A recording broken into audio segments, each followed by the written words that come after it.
Baik teman-teman, selamat datang kembali. Pada kesempatan kali ini saya akan membahas rekomendasi saham atau analisa saham untuk besok tanggal 4 Oktober 2022. Jadi hari ini, malam ini ya, tanggal 3 Oktober 2022, saya akan bahas untuk besok hari Selasa. Seperti biasanya ada dua video. Bagian pertama sudah saya bahas 8 saham, yaitu BBRI, BBCA, Bumi, UNTR, ADMR, Raja, Medco, dan India. Itu bagian pertama. Nah, bagian kedua ini saya akan bahas 8 saham. Linknya untuk video yang pertama ada di video deskripsi di bawah ini. Jangan lupa nonton juga. Kemudian yang barusan kenal channel Saham Profit, jangan lupa subscribe ya. Kemudian bantu like juga, nyalakan lonceng notifikasinya. Jadi saya mulai langsung. Yang pertama adalah untuk saham INKP. Jadi INKP ini kan saya sudah sebutkan juga, area buy weakness sudah saya gambarkan di 8725. Jadi jangan salah paham, bukan karena sudah naik terus saya bahas, enggak. Nah, ini potensial rebound lanjut lagi ke atas enggak Pak Sunar? Ini kan garis saya 9275 ya. Jadi kalau naik ke atas 9275 boleh buy atau average up kalau yang mau tambah lagi ya. Nah, ternyata kok ditutup di bawahnya Pak Sunar, ya masih cukup bagus lah ya. Kalau masih punya ya pakai stop lossnya di 8725, maksimum di 8600 ya. Jadi garis-garis yang sudah saya berikan ini enak banget ya. Yang bawah untuk acuan trailing stop atau stop loss, yang atas itu untuk average up. Jadi kalau dia naik lagi, kalau yang mau tambah lagi boleh, yang belum punya boleh bayar lagi average up ya. Jadi untuk INKP ini afternya masih cukup bagus. Tahu dari mana? Secara mudahnya MA20-nya masih mengarah ke atas. Nah, kadang-kadang kalau dia koreksi, memang MA20-nya akan ditembus ke bawah. Tapi setelah dia menembus ke atas lagi, di sana cuma kita untuk buyback yang sebelumnya sudah jual. Nah, kalau yang belum punya, kalau mau buy silahkan. Jadi buy-nya bertahap aja. Nah, perlu diingat memang untuk INKP ini, INKP, Tekim itu fluktuasinya tinggi ya, seperti itu ya. Jadi jangan kaget tiba-tiba setelah beli kok turun mendadak 3% atau sampai 5%. Yang penting adalah fokus kepada garis-garis yang sudah saya bantu ya untuk support dan resistennya. Kurang lebih cukup. Berikutnya untuk ITMG.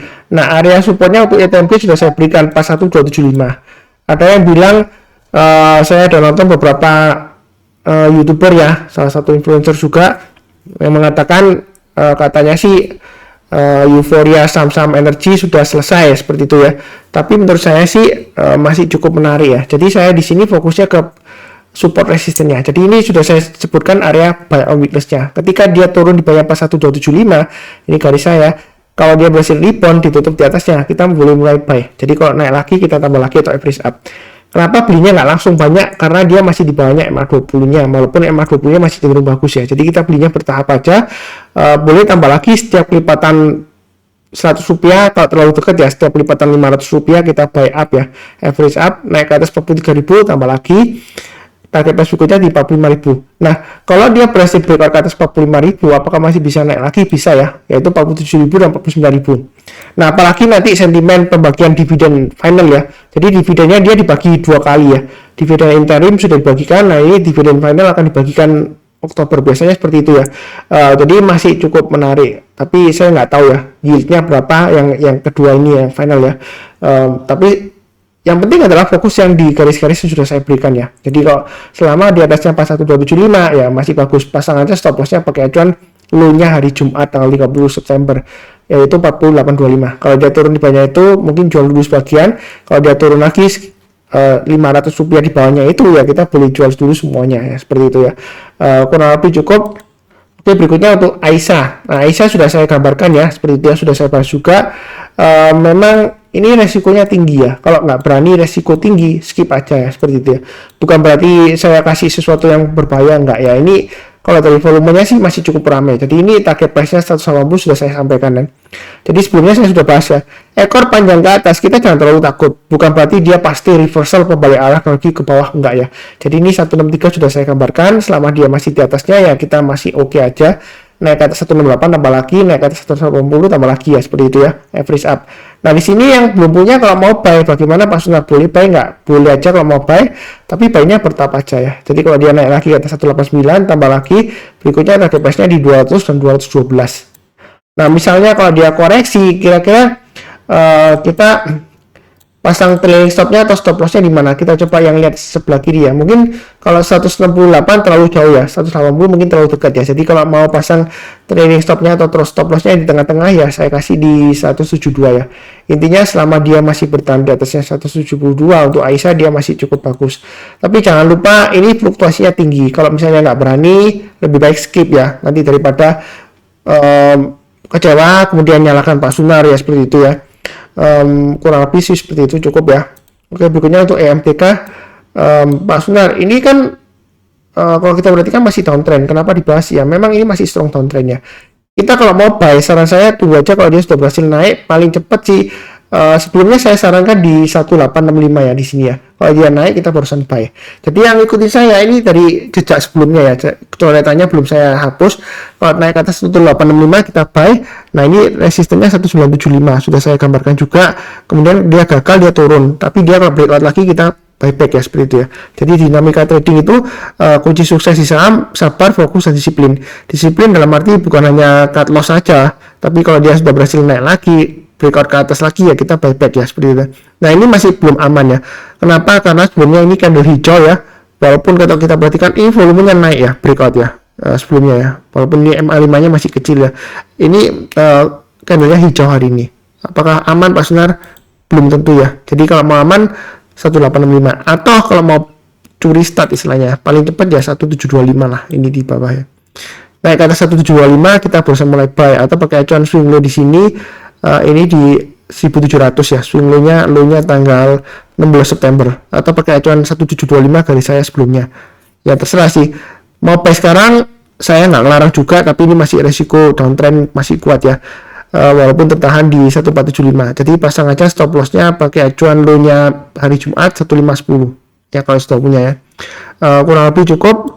Berikutnya untuk Harum, area buy sudah saya sebutkan 1700, memang nggak sempat turun, tapi di sini ada saya gambarkan garis di atasnya 1780 ya. Jadi kalau dia berhasil naik lagi, apalagi dia higher low ya, kita boleh tambah lagi yang sebelumnya sudah baik, atau kalau mau buyback silakan ya. Ini area saya lumayan dekat, stop lossnya pasang di 1700 ya.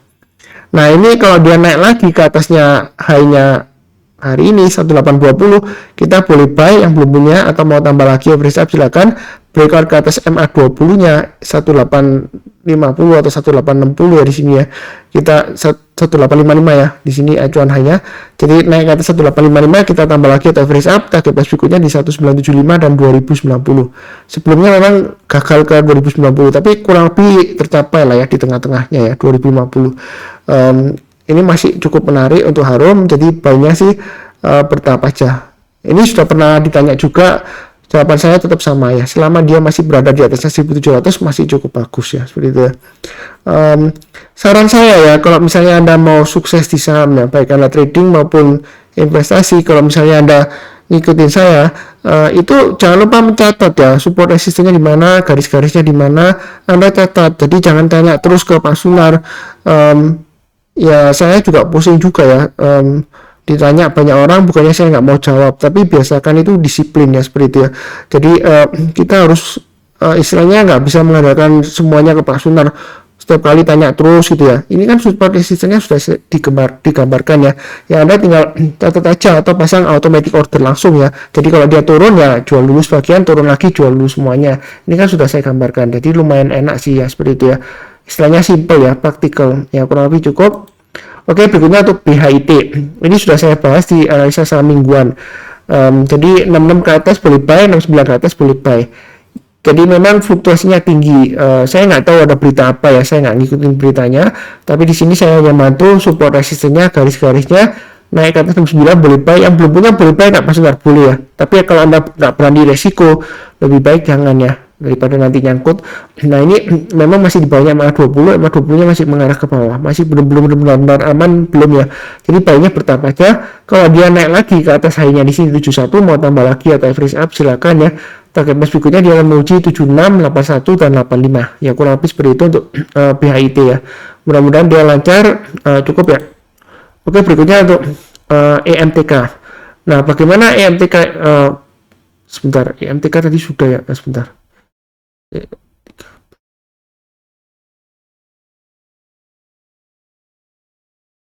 Ini ya AMRT ya. Jadi AMRT kalau kita perhatikan bagaimana Pak Sunar untuk AMRT. Nah AMRT ini sudah saya bahas juga, afternya masih bagus ya, MA20 masih mengarah ke atas. Ini area garisnya 2300 supportnya. Jadi ketika dia rebound mantul ke atas, kita boleh buy. Kalau misalnya masih ragu-ragu, boleh aja tunggu area buy minus di 2200 atau di MA20 nya. Jadi kalau dia memotong MA20-nya dari atas ke bawah, kemudian kalau dia sudah berhasil rebound lagi, mantul lagi ke atas ya, di sana kesempatan kita untuk buyback. Tapi kalau mau buy sekarang, boleh aja, trennya masih cukup kuat ya. Jadi banyak bertahap aja, naik ke atas 2450, target buy berikutnya di 2500. Nah, setelah 2500 saya gambarkan di 2800 ya, kurang lebih seperti itu ya. Nah, 2800 ini saya gambarkan dari target Fibonacci extension 261,8%. Kalau yang ingin tahu mengenai Fibonacci retracement atau Fibonacci extension, saya ada 3 video ya. Linknya ada di video deskripsi di bawah ini. Kalau yang mau belajar silakan nonton ya. Kalau nggak paham ya silakan tanya ya, seperti itu ya. Ini aturannya masih cukup kuat ya. Nah, sampai kapan Pak Sunar? Apakah sentimen dividen atau yang lain-lainnya saya nggak tahu. Yang penting saya fokusnya ke pergerakan harga sahamnya. Jadi kurang lebih sejauh ini masih cukup menarik, uptrendnya masih cukup kuat ya, seperti itu ya. Sebentar, ini kurang satu saham lagi apa ya, nanti kehapus ya.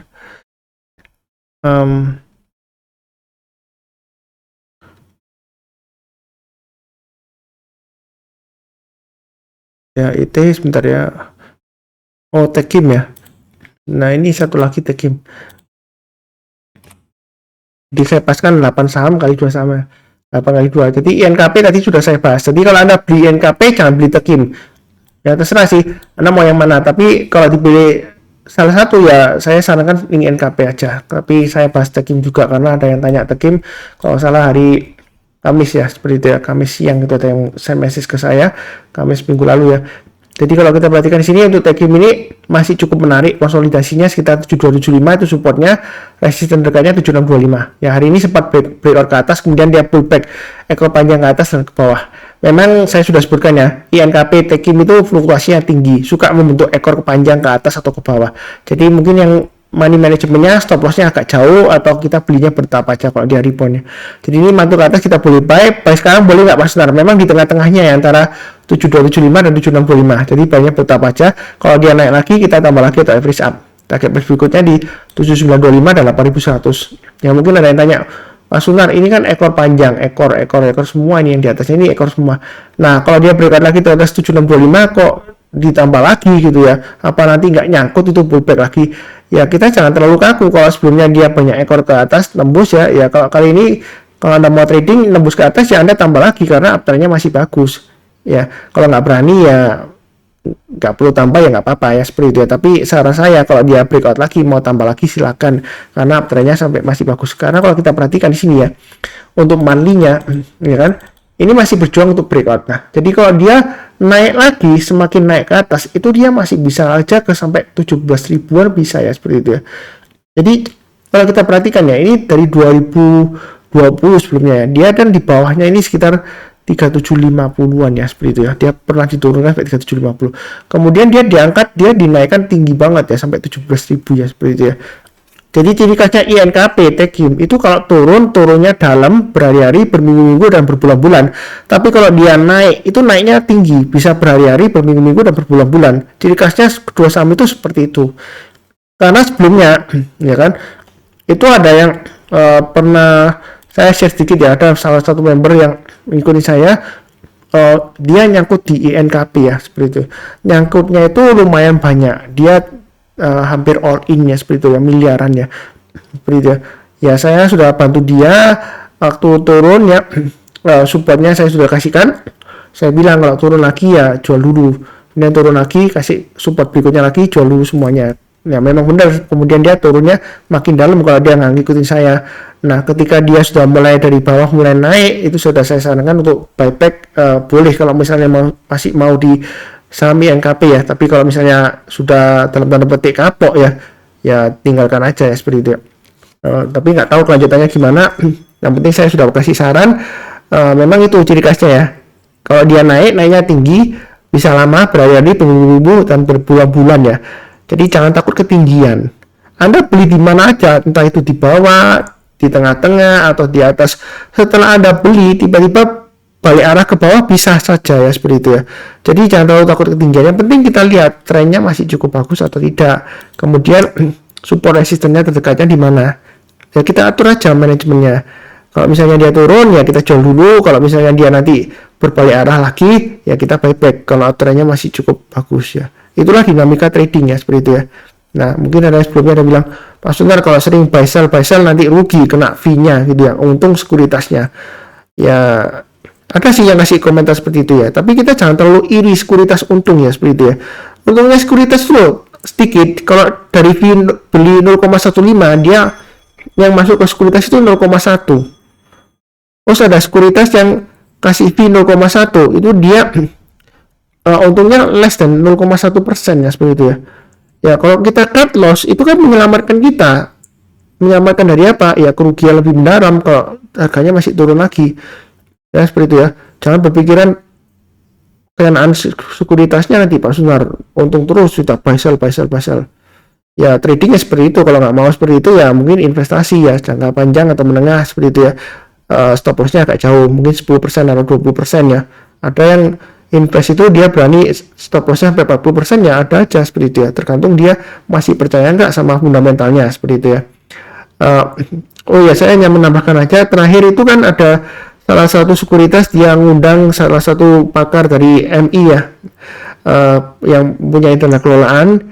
Di sana pakar tersebut mengatakan sebenarnya kalau kita bicara mengenai saham ya, itu selain faktor fundamental, teknikal, dia bilang juga faktor dari capital flow-nya. Apakah ada institusi atau saya nggak bilang bandar ya, institusi atau orang yang beli dalam jumlah yang besar ya, seperti itu ya, suatu saham ya. Jadi seperti itu ya.